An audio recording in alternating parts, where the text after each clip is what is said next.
Good evening. I'm Virginia Amos, and it is Monday, May 17th, and we are in the second week of our one-on-one interviews with the city council candidates who are running in the June Democratic primary. The Zebra TV and Zebra Press do not endorse any candidate but present this as a public service. So tonight I am delighted to welcome Meronne Teklu. Good evening. You've been very patient tonight. We had a few snafus. I'm just chalking it up to being Monday, and everyone had a hard day. So welcome.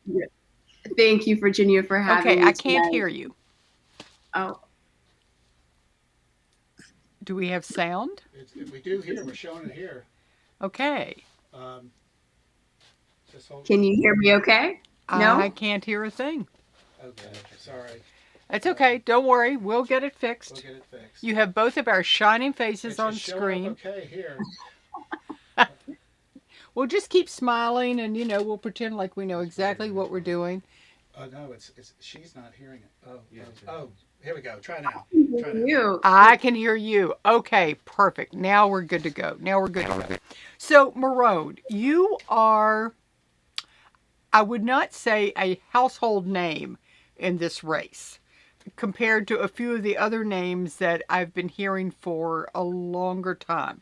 So we're going to get to know you a little bit better, and I'm going to do a few icebreakers here It was working. just to have some fun. How long have you lived in the city of Alexandria? I moved here in 2019, summer 2019, so coming up on 2 years. Okay. What three words best describe you? 3 words that best describe me. Mm-hmm. First would be authentic. I bring my full self to my work and my hobbies. Second would be empathetic.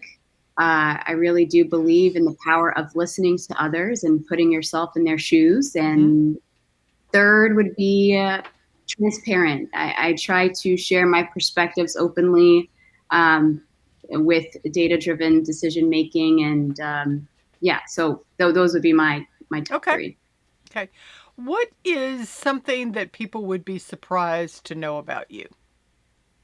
Surprised to know probably a lot, Virginia. I don't think a lot of people know as much. If I had to name one thing, my first job ever, I was 16 years old, and I took a job at the local retirement campus in Springfield, Virginia. I worked there for quite some time, 4 or so years, and it was actually my first scholarship opportunity that I received from the residents of that community that helped kickstart my journey to William and Mary.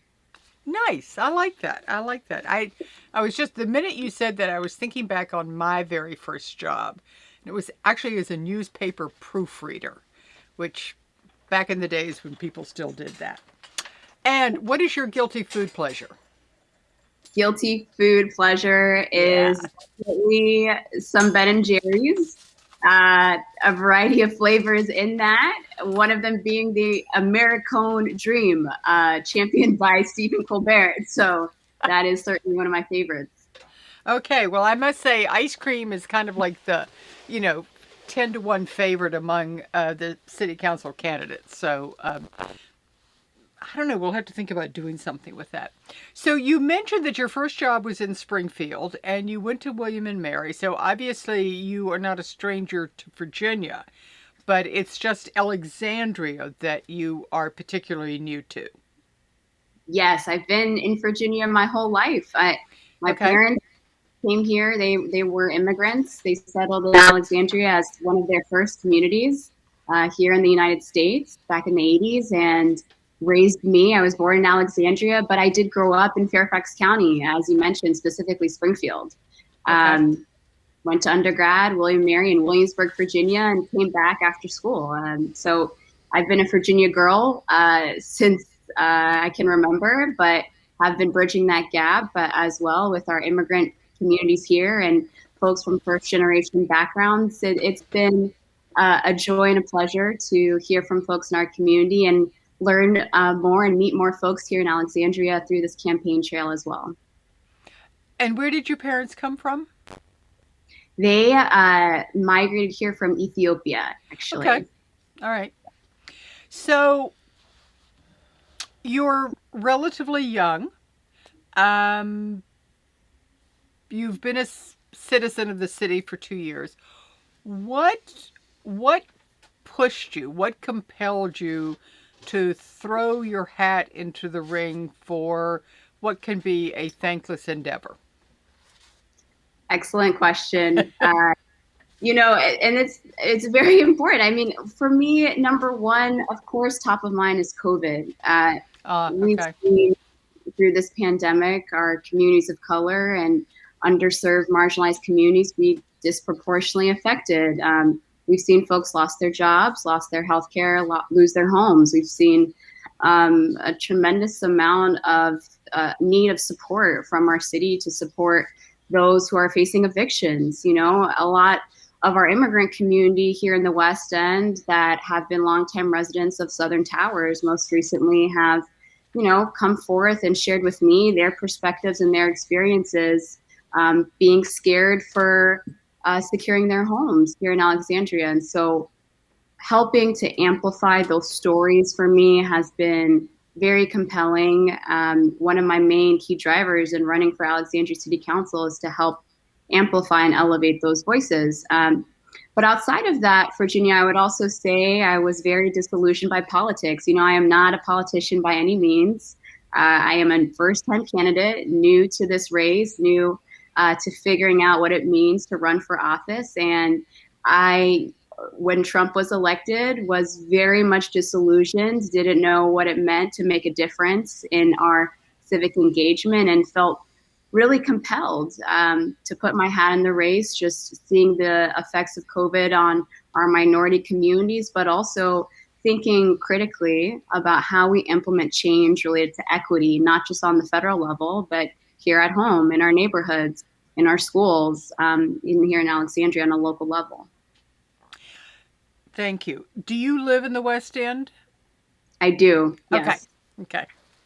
It's really, we have a preponderance of candidates from the West End this year, which is great. It's another voice. It's another voice for the city. Well, I appreciate what you said and the fact that it really did push you. And I understand the disillusionment with politics. And I was saying I think it was James Lewis when he was on it, I was saying to him that I'm a regular binge watcher of The West Wing. And, at least once a year I go back and I do the whole cycle. And it always startles me that we are talking about the same topics that they were talking about 20 years ago.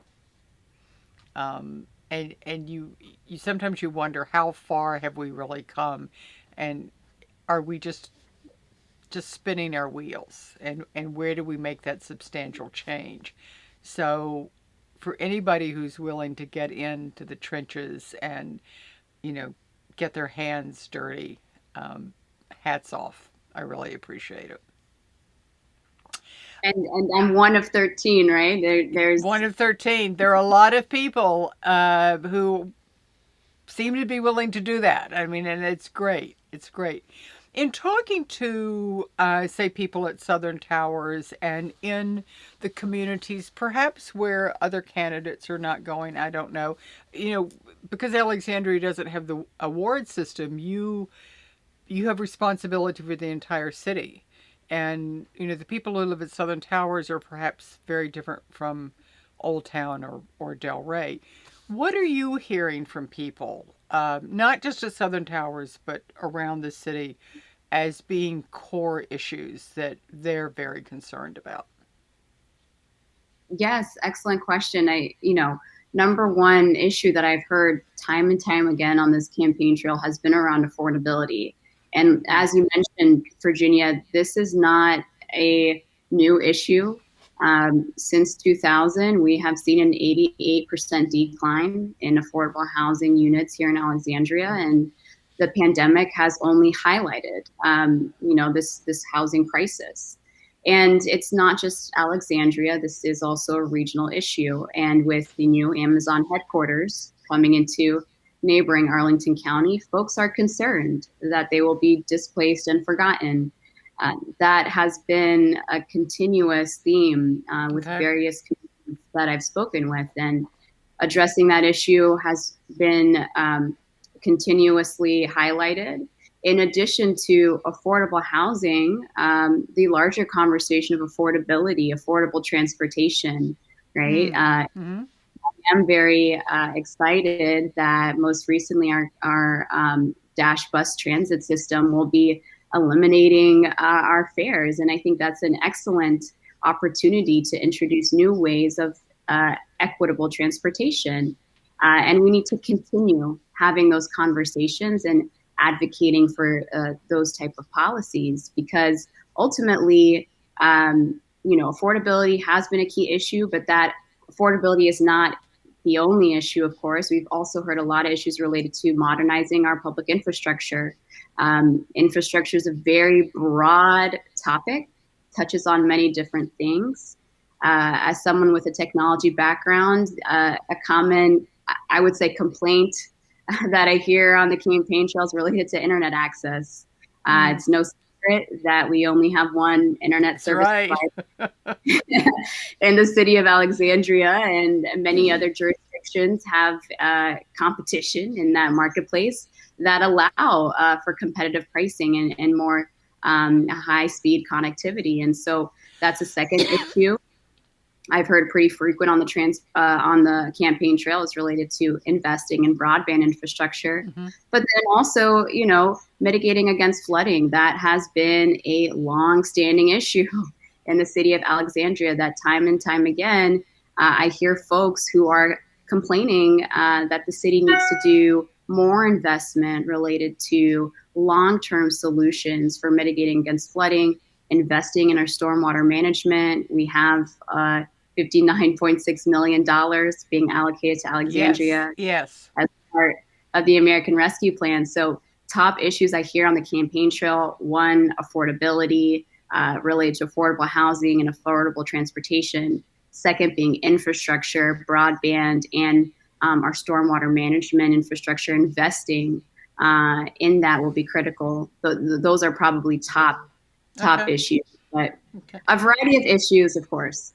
A variety. But, as you're talking about infrastructure, and I was just saying to Patrick that infrastructure has come to have such a different meaning than I think maybe we understood it 10 years ago. And it's become more of it's a sexier issue now, because I think people understand, or at least the current administration has given a much broader definition to infrastructure.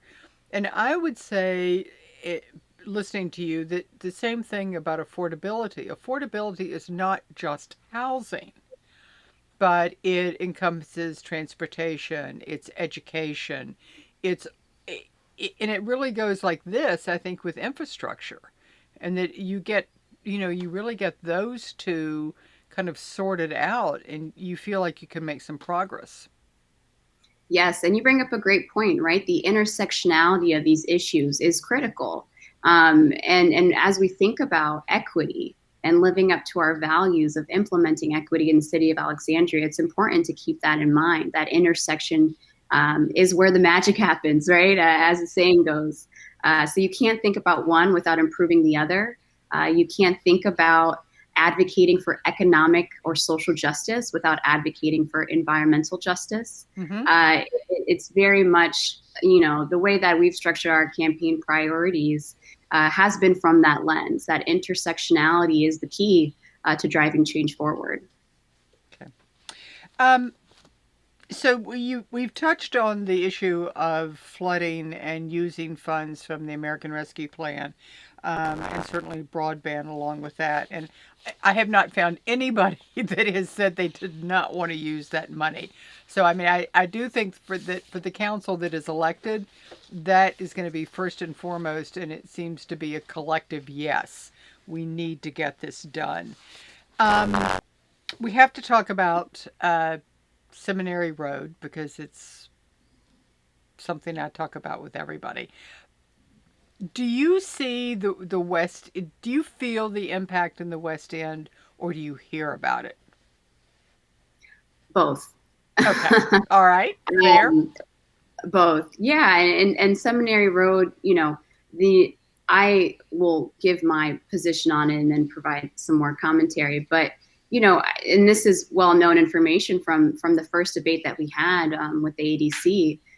I'm not a fan of utilizing funding to go back and reverse the road diet on Seminary Road. I think I've made that a pretty vocal a point of mine. But recognizing that it is important to ensure that as we engage with impacted communities with implementing new road diets, for example, that we do our due diligence in researching alternatives and ensuring that as we talk about safety and achieving Vision Zero, that we are bringing the community along with us and co-designing those solutions.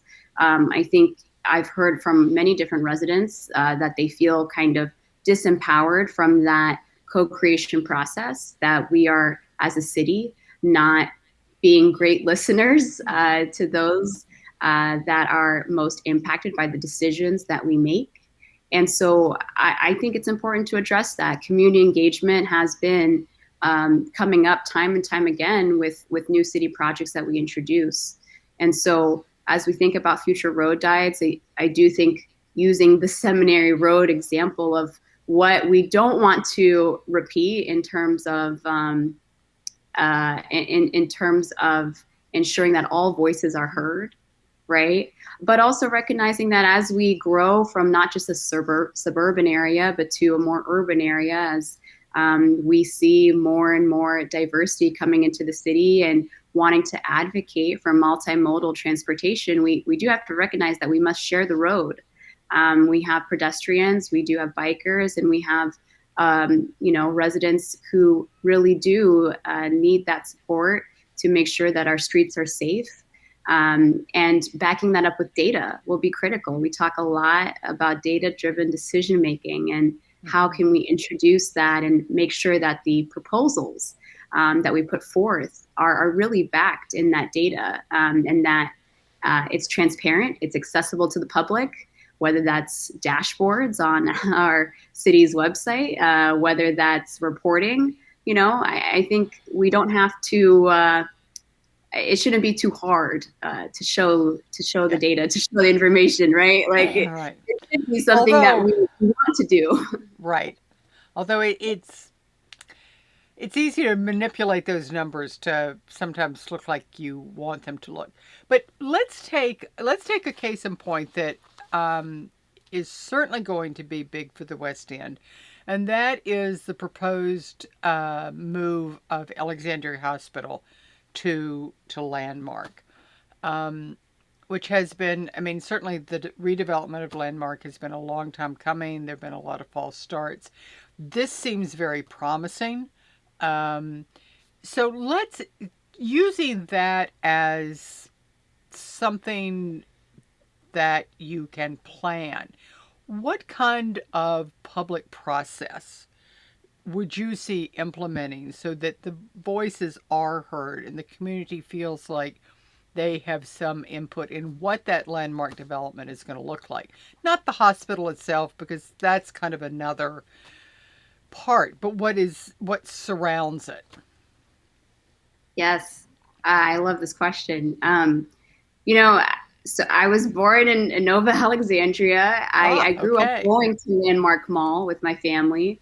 And it was one of the first times that I saw real diversity in the mall. And it was really, I have fond memories before it kind of died off. But in terms of the redevelopment effort, I also live right off of Duke Street, right off of Duke and Stevenson. So this is right in my neck of the woods.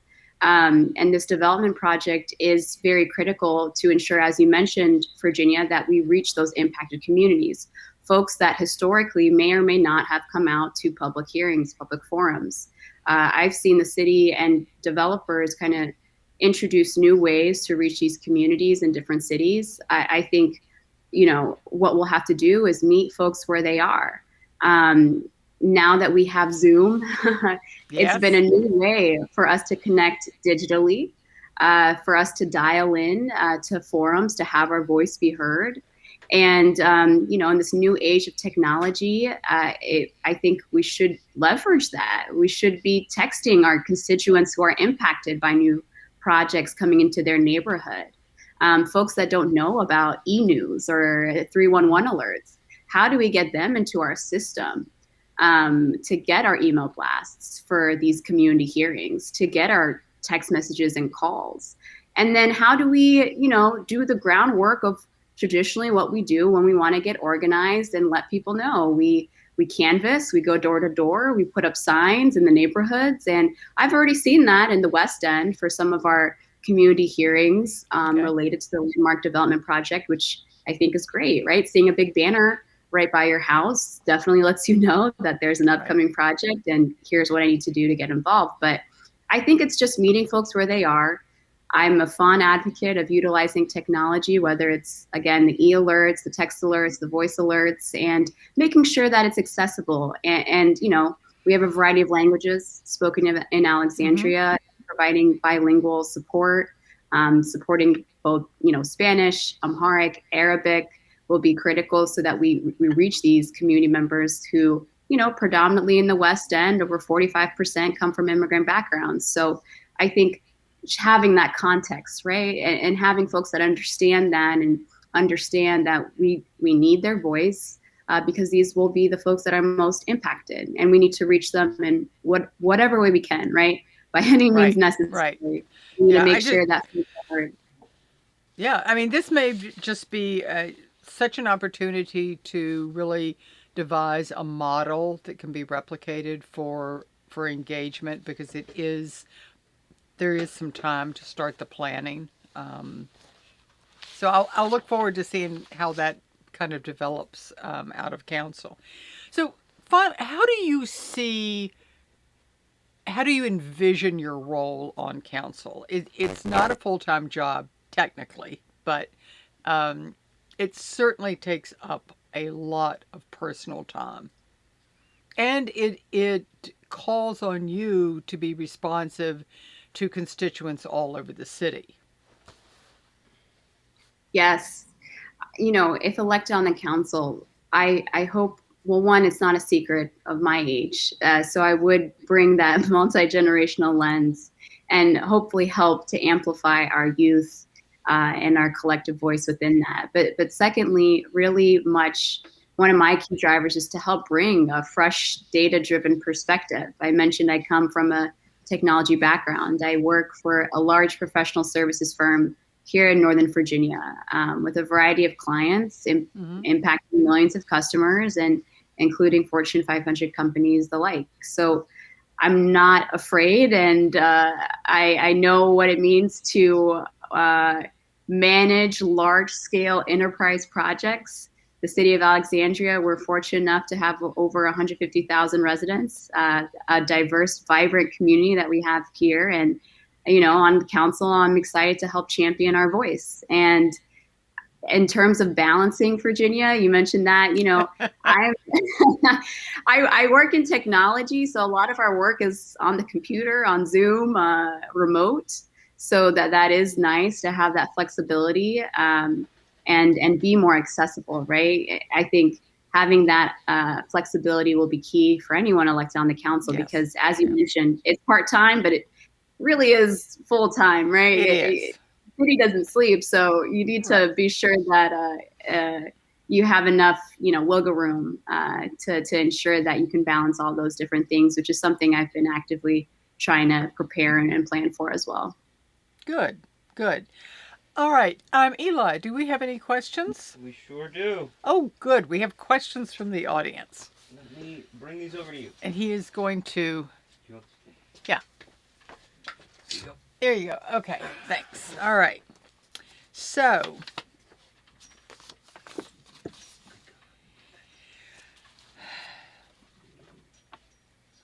and this is a good one for you. Regarding youth issues, would you be interested in creating a board to give youth a role in the system?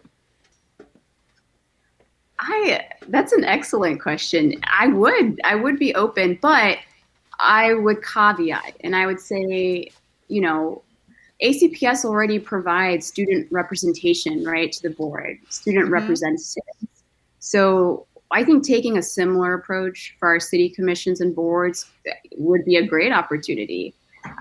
Exposing our youth to, key decision making in the city while also having their perspective could really help us bring new ideas to the table that we wouldn't have thought of otherwise. And so I would certainly be open to it.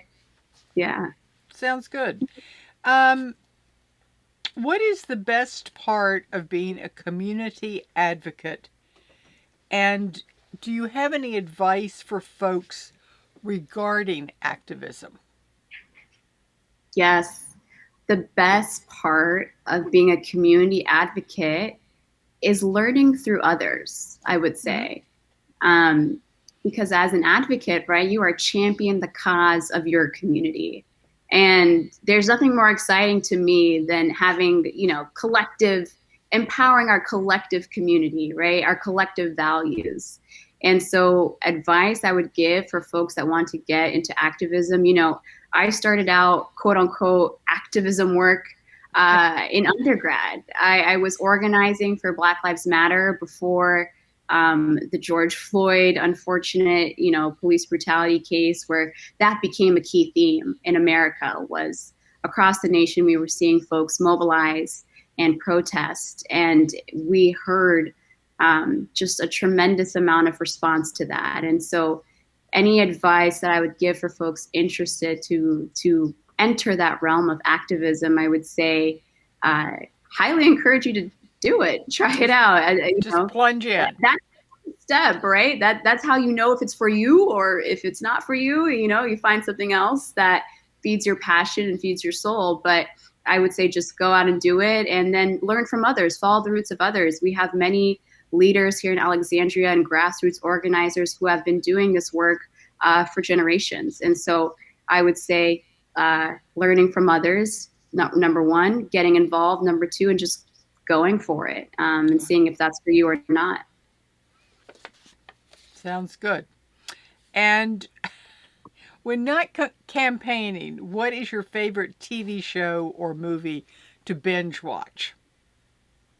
Ooh. When not campaigning, I don't probably sleeping. Have time. I don't know when the last time I binge watched something was, but before campaigning, I was very much a fan of Netflix. I really love Marie Kondo's Spark Joy method and her Netflix series. Random shows on Netflix definitely is one of my top faves. I agree with you. And there's some of the quirkiest shows in the world on Netflix. It just amazes me when I find some of them. That, and I'm so glad they have closed captioning, because a lot of them are foreign films or foreign series. And I would never watch them, if I didn't have the closed captions. So we're going to wrap up here. And again, I thank you for being with us. And is there something that you would like to say to our viewing audience and tell them why they should vote for you? Well, again, thank you, Virginia, for having me tonight. I am very humbled by the positive response I've received from our community. Again, as a first-time candidate and as the youngest candidate running for Alexandria City Council. Let me just say, is there an age limit to run for City Council? An age limit? Do you have to be a certain age to run for City Council? That's a really good question. I would say, I've never thought about it. I never thought about it. I would say maybe 18 if you're registered to vote, but I actually don't know. So I'll have to. But they're letting you run, so you obviously made the cut. I'm going to assume that at least I met the minimum requirement. Exactly. Yeah. And, it is a time of change, and I recognize that. It is very exciting. I think coming out of this pandemic, we have a real opportunity to reimagine what it means to operate as a city, as a community and to help advocate for equity. We have a vibrant, diverse community here in Alexandria, and I hope to champion not just one community, but us all, and help us bring us together into the future through modernizing our infrastructure, through amplifying our youth and marginalized communities, through investing in our local economy and supporting our small businesses, and fighting for environmental justice. I think the fight for equity, the fight for economic justice, the fight for social justice, these are all interrelated issues that have, last but not least, become apparent due to COVID-19. And so COVID-19 relief, COVID-19 recovery is still top of mind for me, as it probably will be for many others in 2022 as we rebuild locally here in Alexandria. So I hope, to meet in person soon, Virginia. I hope for those watching that we meet on the campaign trail or perhaps online. And I hope to earn your support for the June 8th Democratic primary. You can learn more about me and our campaign at www.meronneforcouncil.com. And I thank you for your time. Thank you. And I have no doubt that we will be hearing from you in the future. No doubt at all. So thank you so much for being with us. Thank you to our viewing audience. Thanks as always to our producer, David McClure, our intern, Eli Wilcox, and the woman who makes it all possible, Mary Wadlin, editor of the Zebra Press. Tomorrow night, we'll be talking to Amy Jackson and Bill Campbell. Please join us at 8 o'clock, and we'll see you then. Good night, everybody. Good night.